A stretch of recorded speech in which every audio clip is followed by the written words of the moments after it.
Oh shit, I'm dropping shit. Y'all, I got friends that just don't know how to listen when a bitch tell them that she try to do one more review before she can start partying with their asses. So we gonna call this, If Loving You Is Wrong, the drunk edition, okay? Cause ain't no telling what the fuck finna be said, bitch. I have no filter. So if my friend, who I love dearly, is watching this, girl, turn this shit off. Don't watch this one. Watch the one for next week, cause I can't promise you. I mean, you know, I can't promise. That's all I'ma say. I cannot promise.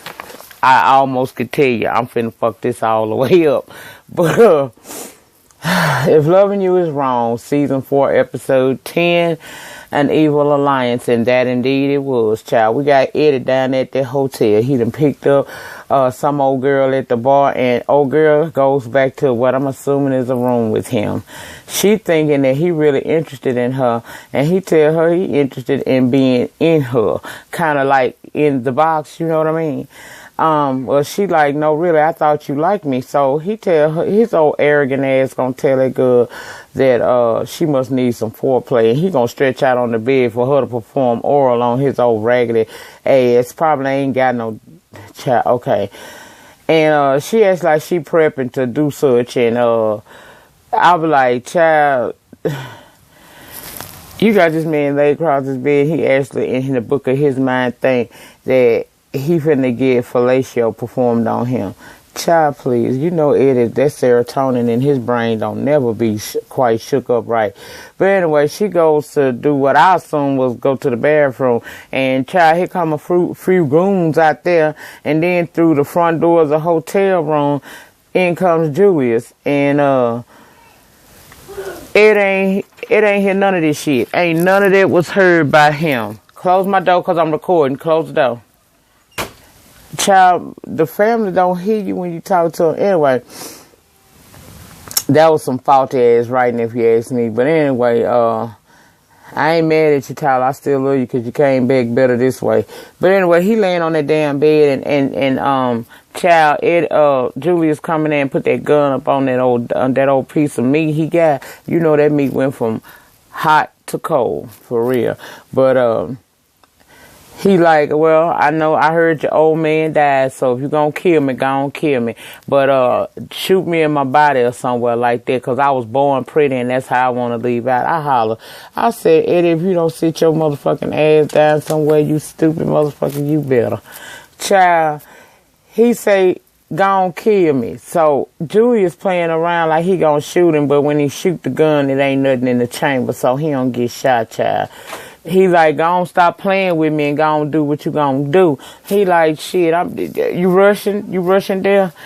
Child, he gonna tell him, Julius told him, look, I need a favor, and this might be to help you out more than it's gonna do for me. We don't know. He showed Eddie this picture, and it's a picture of Esperanza but Claudia in there. Now, at first, Eddie didn't know who he was talking about. He was like, yeah, I know her, you do too. He talking about, child, I know Esperanza, the other girl. He talking about who? Oh, Claudia? He was like, yeah, I know her. He said, I want her dead.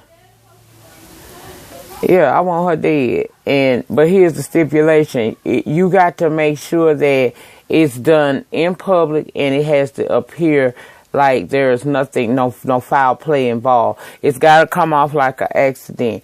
And Eddie gonna agree to it, but instead of him just agreeing to do the shit or whatnot, he gonna act like they on even playing fields and he can ask a favor for a favor. Ain't gonna ask that man some shit about talking about, I need Quan. Oh boy, like shit, this ain't no Uber service. I ain't delivering motherfuckers to you. He was like, no, I don't need you to do nothing to him. I just need you to let me know where he is. Cause see, I done been to everywhere he's supposed to hang out at, and I can't find him nowhere. So I need to know where this motherfucker is.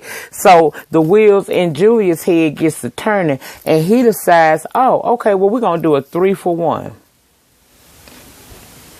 We're going to do 3 for your life, okay? We're gonna do 3 for 1 like that. Because not only will I bring you Quan, because I think I pretty much know where he is, but I need you to get rid of Tilda. That's his slit bucket ass, gangster side bitch mama of his. And I need that done. And if you get that done, then you might can live, okay? That's how it go. And he agreed to it or whatnot, okay?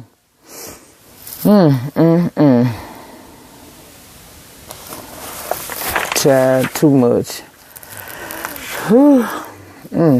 Now let's go down to the police station, cause Esperanza lost her motherfucking mind. First of all, you snapping at a bitch talking about come here. I need to talk to you.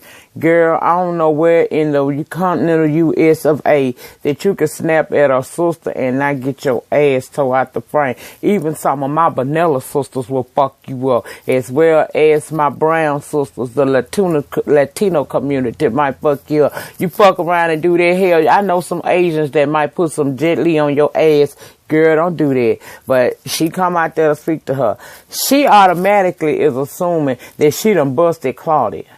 Talking about, I seen what's going on with you and Lucious. I seen y'all kissing in that locker room. Now, at that moment, Claudia done had enough. Now, see, bitch, I'm incognito around this hoe. I'm incognito, bitch. So I'm trying to be cool, but it seemed like you want this gangster bitch to come out, cause see, Esperanza don't know that's Tilda's daughter, okay? We done already seen Tilda roll up on her own son and shoot one of his friends and make the rest of them disperse. So you can only imagine the apple don't fall far from the tree, but she wants to buck this bitch, and this girl is ready. She tired now. She talking about she gonna come for this girl job. She said, well, I tell you what, you go ahead on and come for my job, cause ain't nothing going on between me and Lucious. I'm paraphrasing. Please understand. These ain't word for words. You want to come for my job? I'm going to go down there to the labor board and tell them ever since your baby daddy Eddie hollered at me, you been messing with me. Esperanza wants to make it seem as if it's because she don't know her job. Girl, just shut the fuck up, because it look like you don't know your motherfucking job, because if you did, you would know that you ain't shit to Eddie, and you wouldn't get in your feelings about women trying to holler at him or vice versa. Eddie gonna do him, and he been doing him so long, you didn't accept it. You might as well fall in line or just lead the pack, because it's a hammer you hold, and it ain't no telling who he gonna take home tonight. But you up here getting mad at this girl and want to come for her and talk crazy to her and threaten her job, and the girl basically told you, you come for me and I ain't sent for you, I'm gonna come for you and show you what I'm working with. She went so far as to even point in Esperanza's face and told her, you come for me, you gonna find out who I really am. And I took that as, girl, you might not want her, because she seemed like she up there. She up here. Esperanza, you right along up in here. She up here. And then she's a billionaire now. So you might not want to ruffle her feathers. But old girl told you, do what you do. And please understand that for every deed done, for every action, there's an opposite and equal reaction. So test my gangster if you want to, and I'm gonna give it to you, and I'm gonna give it to you the way it needs to be given to you. So to be gave to you. And she walked her ass on out. Esperanza pissed off. She flying on down the hallway to go into the break room, cause she feeling some kind of way. She thought she was gonna check that girl and fucked around and got checked. Child. Now let's go over to Alex's house, and she on that phone with these lawyers. Alex ain't got no damn money. So I don't know why she trying to get her a lawyer. Well, I know why, because Randall on her ass and she trying to get him off. But girl, you know your account say $0.00. It's okay, bitch. I was there once. Come on. Woo, woo, woo. Woo, woo, woo. I understand. Don't worry about it. Basically, she can't pay for a retainer on a lawyer, and I'm here to tell you, if you can't pay that retainer, you might as well go sit your ass down, bitch. I don't have no lawyer on retainer, but bitch, I keep a bail bond. I don't give a fuck how motherfucking hard times get. A bitch gonna make sure she got bill money and I said bill, not bail. Bill money and a fucking bail bondsman on site that's coined up to be able to help me in case I ain't got it in their old account right now. So I get it, girl, but you can't get none of that, so stop that. While she get off that phone with them damn lawyers and they telling her, we can't help you, girl, you broke, call legal aid. She gets a knock at the door, and it's a process server wanting to know where Brad and Alex Montgomery is. And once she clarifies that she identified herself as Alex, he give her that paper. You done been subpoenaed yet again. She gets on the phone calling Randall. That crazy psycho piece of ass motherfucker is over there talking about Randall speaking. And she asking him, what's the tea on this new subpoena? He said, oh, that ain't the same thing. That's a different one. I'm suing Brad. And she like, what you suing Brad for? He said, because he punched me, he beat me up, he shot at me, amongst other things. You know, I should have been done this, but I'm just not getting around to it. And she's basically saying that they don't really have a whole lot of money. He said, well, I know that, but child, I'm gonna give it the little bit y'all got, you know, and including his old little ragged ass car. So I'm taking everything from y'all bitches, okay? And she want to know why he doing it. He said, because he slept with my wife. He should have never touched Marcy. She was like, well, you touched me. He said, but that was different. We was in love. Girl, you should have listened to the voice in your head that was telling you them nights you was laying there thinking about it. Don't take your ass over there in that shed. You also should have listened to his mama, because she told you, child, he easy to get addicted and hard to get rid of. You should have listened to what random TV reviews called her shimmery lights. Shout out to them. Y'all ain't watching them, check them out. They are a husband-wife duo. And child, when I tell you, I be hollering at them people reviews, I be hollering. Stanley Lynette is the shit, okay? But anyway, he don't really see it for what Alex talking about. He told her, look, if you want this shit to go away, it can. Come over here and make love to me. Now, Randall,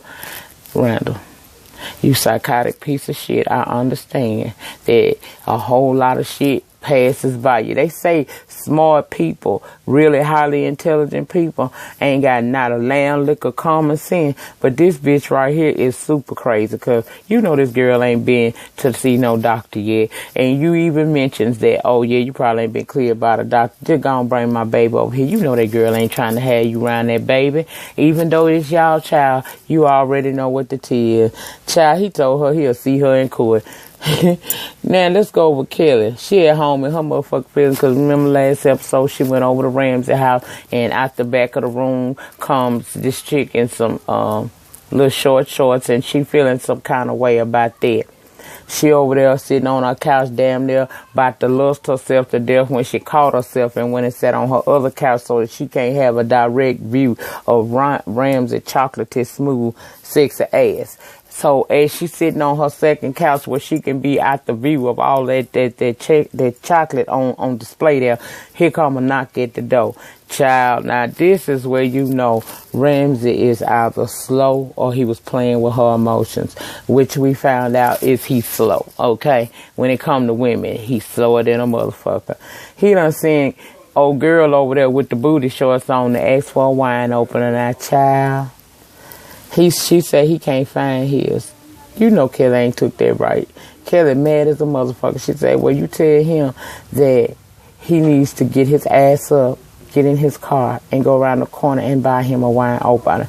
I do not have no damn wine opener. And don't come back and knock on my goddamn door, because I have a 12-year-old son up in here, and he don't need to be trying to figure out why your ass hanging out them pants like that. And she slammed her door. I said, oh, Lord, thank you for deliverance, honey, because I know ain't no way I could have took that a couple of years back. Now I probably would have stood there a minute and cussed that whole out and went on by my business. But back in the day when I was a gangster bitch and didn't give a fuck and I didn't have lupus in my life, child, I would have probably opened her door and let her have it. Because, bitch, at this point, I don't know why you don't like me, but you ain't gonna be disrespectful to me. But I'm glad that Kelly wasn't that kind of fool, because you do know that, old girl wasn't that kind of fool, because you do know that's breaking and entering, that's trespassing, and it could be your life, because the bitch ain't gotta take that, okay?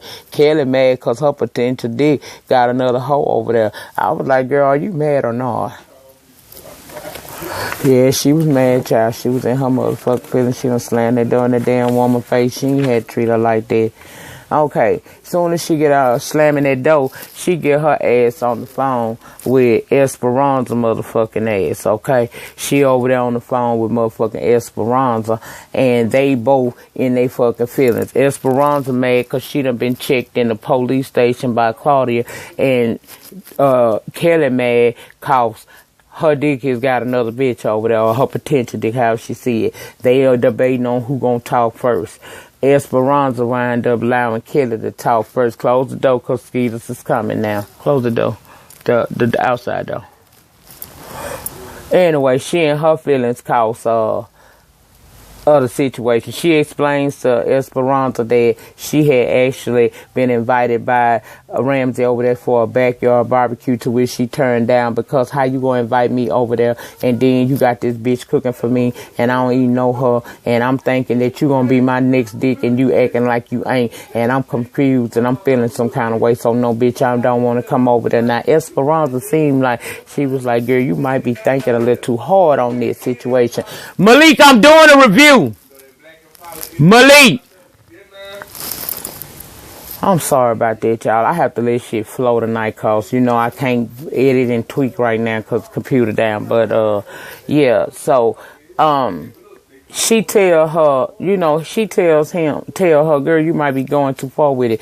She decides to now tell her that she done went in the locker room and she caught Lucious kissing Claudia. Now, girl, you did not see that, because that did not even fucking happen. What is wrong is for you to sit there and say that that's what's going on, and that ain't what really was going on. I don't know where you thought you think that is or not or nothing, but that ain't what you seen. That ain't what you seen, and that damn sure ain't what you heard. That's some shit you saw in your mind.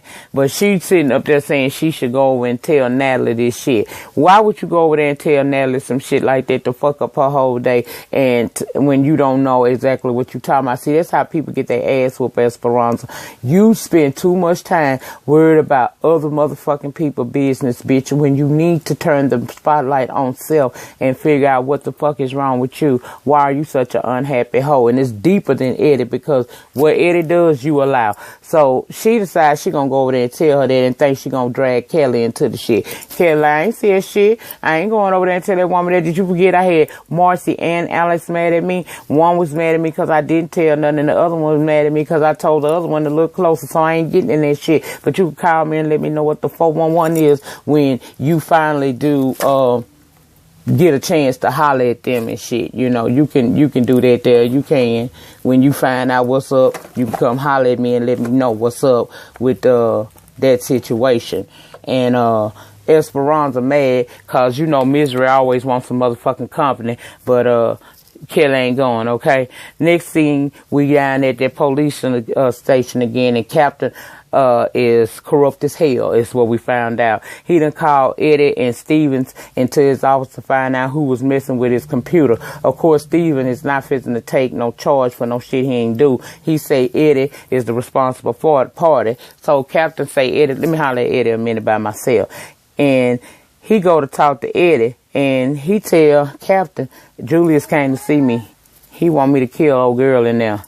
He was like, I don't know what going on, but when you tapped that woman's name into this computer doing a background check on her, we had all kinds of phone calls, and it disrupted a whole lot. I don't know who she is, but lay off of messing with her until we find out exactly who the fuck she is. We could possibly have an undercover up in here. Captain is saying, you know, why would she be in the 911 dispatch office? Eddie said that would be the perfect place for her to be, because we wouldn't quickly, you know, think that she had anything to do with it, okay? Captain said, told him don't touch that girl yet until we get some information. Now, Lucious goes to sign the contracts over down at Ramsey's house, and he notices that Ramsey is highly stressed out, and he wondering why. Ramsey breaks it down that actually it's because of Kelly. You know, I just want to go on and sign these papers, and I can be out of here by the day. You can be in here tonight. And I just want to get away from here because Kelly acting funny. And Lucious know what's going on, but of course he can't tell him, but he leads him in the direction. He say, trace your steps as to back to when she started acting cold, because he said Kelly acting acting cold. He said you need to trace your steps back and remember when she started acting cold. He does and realizes that Kelly started acting a fool when Grace came out that back. He also explains to Lucious that Grace is actually his cousin's wife who is a lawyer as well, and she did all of this work for the last 2 days to help him and Natalie get into the house faster, and that's who she is, but he didn't introduce her. So he say he kind of stupid to that kind of shit. He just gonna go over there and talk to her. But Lucious tell him, no, man, don't run your ass over there like that. Don't run over there and get fucked up. They give her a couple of hours to kind of cool off. Give her about 2-3 hours, then go over there and try and talk to her. Because you go over there now, she gonna fuck you up. Alex goes to Kelly's house claiming she had an emergency doctor's appointment and she needs Kelly to watch the baby, and Kelly agrees to do so, okay?